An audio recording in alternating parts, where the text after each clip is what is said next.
در اینجایی که من ایستادم 30 سال قبل در روزهای سرد ماه فوریه سال 1990 گردهمایی مردم به خونریزی انجام یافت. از این حادثه حالا چون بهمن ماه خونین یاد میکنند و در آن 26 نفر کشته و صدها نفر زخمی شدند.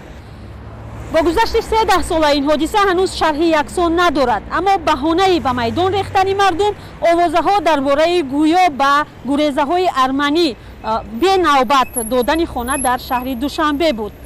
ولی آیا این آوازها را کی پهن کرد و کی مردم را به میدان دعوت کرد؟ مفتشان حادثه ماه فوریه که حالا بازنشسته‌اند هر یک دلیل‌های خود را دارند و این دلیل‌ها از هم فرق می‌کنند. در پاسیولک یوژنی، همون شب روز میگن یوژنی، جنوبی شهر دوشنبه، ملا عبدالغفور بودن. در دوام تفتیشات ما معاین کردیم.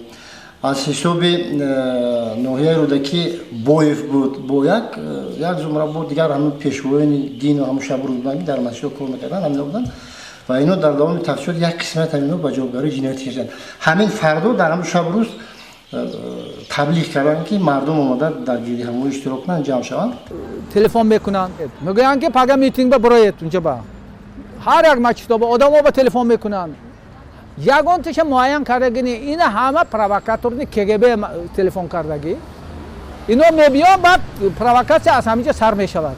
بنابر نقل شاهدان حال تیرپرانی به سوی مردم جمع آمده. بعد از آن شروع شد که قهار محکمов رئیس کمیته مرکزی حزب کمونیست وقت به نزد مردم نبرآمد و ازدحامی به شور آمده با سنگ و چوب به این بنا حمله کردند.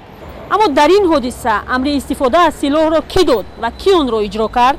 من یاد دارم که شب روز پروکورور جمهوری میخائیل بودن، اون کس گفتن که از نقطه نظر قانون‌های عمل کننده طبق کدکس جنایتی اون کس گفتن که من کفالت به گردن میگیرم بگذار که کارمندان حزب حقوق برای مثال پس کردن شدت گردهمایی از سلاح در دست بوده استفاده کنم و اصلا این همون دیویزی از مسکو آمدگی بودن.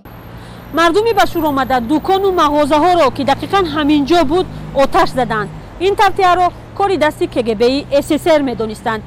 ولی برای کگبی SSR چی ضرورت داشت در ماه فوریه سال 1990 وضع را در دوشنبه به هم زند؟ تاریخ نگاران رویدادهای دوشنبه را همسانی آشوب و سرکوب‌ها در جماهیر دیگری شوروی عنوان کرده همگی را به تلاش حفظ یکپارچگی اتحاد شوروی بستگی میدهند. همون تیرهایی که همین واقعه فوریه پرونده شد از همون تیرها، یعنی از همون автомат، همون یراق‌ها سال 1992 همین جنگ شهروندی تاجیکستان به هم کگب دست دارد.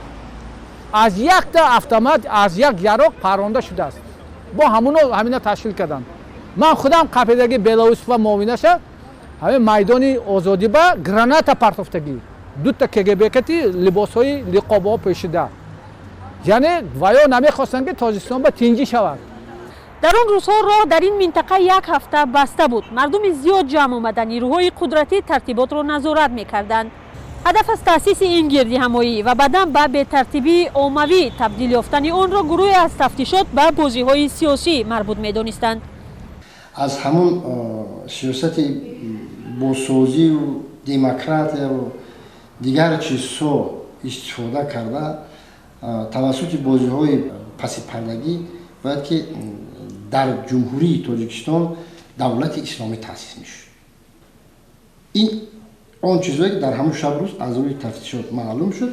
بعداً در تشکیل گردهمایی‌های سال 1990 تعدادی از روشنفکران و افراد زیایی را گناهکار دانستند. در ضمن گروه دیگری تفتیشاتی حادثه‌های فوریه سال 90 جریان آن واقعه‌ها را طرح‌ریزی شده و با مقصد سرکوبی حرکت‌های آزادی‌خواهی تاجیکستان عنوان می‌کنند.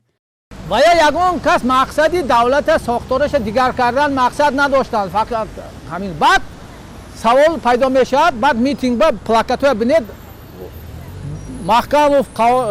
محکم حیای پالایف با استعفا و یا نمیگن که ما دولت مسلمانی سازیم.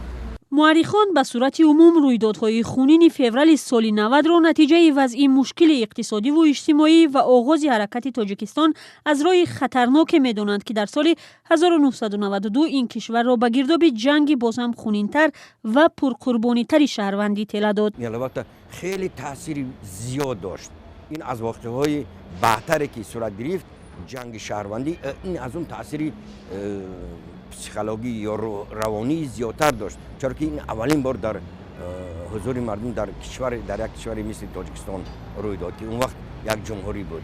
با عقیده تاریخ نگاران مصیبت‌های به مراتب بزرگتر جنگ شهروندی سالهای 1992-97 با صدها هزار گریزه و دست کم 100,000 قربانیش باعث شد که رویدادهای فوریه سال 90 با همگی 25 کشته‌اش زیر سایه آن فاجعه ملی بماند.